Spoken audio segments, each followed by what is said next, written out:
Before you begin, remove the top cover, wireless module, and power button board. Removal. Important. Make careful note of the routing of the display panel, webcam, and wireless antenna cables for later replacement. Peel back the retention tape and disconnect the display panel cable from the system board.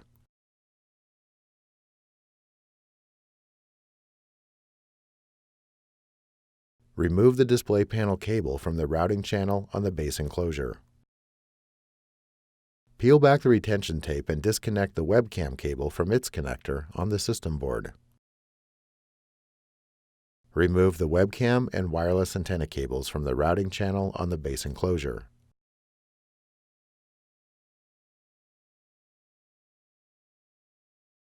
While supporting the display panel assembly, remove the two 4.5mm P1 Phillips head screws that secure the left display panel hinge to the base enclosure.